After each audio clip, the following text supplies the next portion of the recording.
අයිබෝන් කියලා පිළිගන්න හැමදාම. ඉතින් 2025 vehicle import video series එකේ තවත් වීඩියෝ එකක් තමයි කියන්න යන්නේ. ඉතින් මේනකොට අපි දන්නවා ලංකාවට වාහන ආනයනය කරන අලුත් මොඩල්ස් ලංකාවට එනවා. ඉතින් ඒ වගේ තවත් වාහනයක් සම්බන්ධව තමයි කතා කරන්නේ.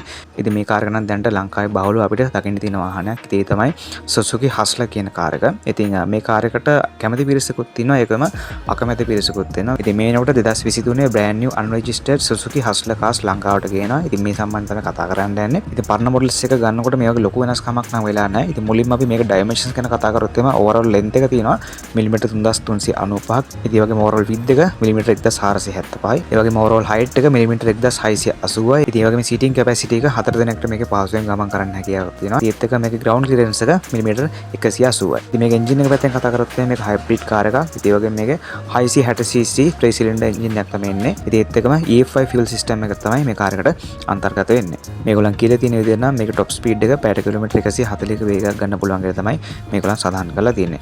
ඉතින් transmission එක පැත්තෙන් නම් මේක automatic CVT gearbox එකක් තමයි එන්නේ. ඒ වගේම brake system එක ගැන කතා කරොත් මේකේ front disc brake එන්නේ. ඒ වගේම rear drum brake එන්නේ. 660cc කාණ්ඩේ කොහොමද අපි දන්නවා මේ වගේ වාහනවල තෙල් කරනවා කියලා. ඉතින් මේගොල්ලන් සඳහන් කරලා තියෙන විදිහ නම් city එකේ ඒ කියන්නේ නගරාශ්‍රිතව ලීටර් එකට කිලෝමීටර් 20ක් වගේ ගන්නවා කියලා තමයි කියන්නේ මේ vehicle එක. ඉතින් ඒ වගේම highway එකේ නම් ලීටර් එකට කිලෝමීටර් 22ක් වගේ ගන්නවා කියලා තමයි කියන්නේ. ඉතින් ඒ වගේම මේකේ fuel tank capacity එක ලීටර් 27යි. ඉතින් ඊට පස්සේ මේ වාහනේ features පැත්තෙන් ගත්තොත් එහෙම මුලින්ම මේකේ safety පැත්තෙන් බැලුවොත් එහෙම මේකේ airbags 6ක් එනවා. ඉතින් ඒත් එකම anti theft alarm system, driver seat belt warning, passenger seat belt warning, traction control, door opening warning, vehicle stability control, child lock, ABS, lane assist system වගේ features මේ වාහනට include වෙනවා. ඉතින් මේ කාර් එකේ exterior පැත්තෙන් කතා කරොත් එහෙම මේක alloy wheel set එකක් එනවා. ඉතින් ඒ වගේම side mirrors වල indicators තියෙනවා. ඉතින් fog light. ඉතින් අවසාන වශයෙන් මේ වාහනේ extra features ගැන කතා කරොත් එහෙම මේකේ climate control තියෙනවා. ඉතින් ඒ වගේම cruise control, paddle shifter, keyless entry, defogger, push start, central locking, power door locks, front camera, rear camera, power windows, power mirrors, auto retractable mirrors, rear parking sensors,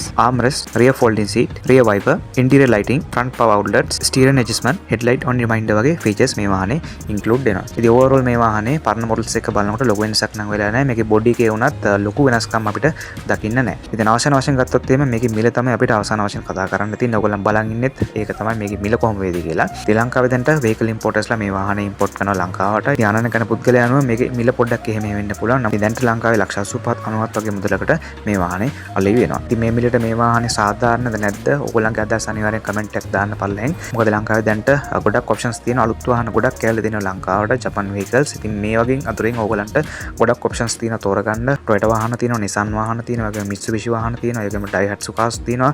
Daihatsu ලොකු Range එකක් තියෙනවා. ඉතින් මේ වගේ vehicles ගොඩක් තියෙනවා ලංකාවේ. ඉතින් මේ වාහනත් එක බලනකොට මේ වාහනේ මේ විදිහට වටිනවද නැද්ද කියලා අනිවාර්යයෙන් ඔයගොල්ලන්ගේ අදහස පල්ලෙන් කමෙන්ට් එකක් දාන්න. ඉතින් හිතනවා මේ වීඩියෝ එක වැදගත් වෙන්නේ නැති කියලා. ඉතින් ඔයගේ මතක ඇතුව Rai Productions YouTube channel එක subscribe කරලා තියාගන්න.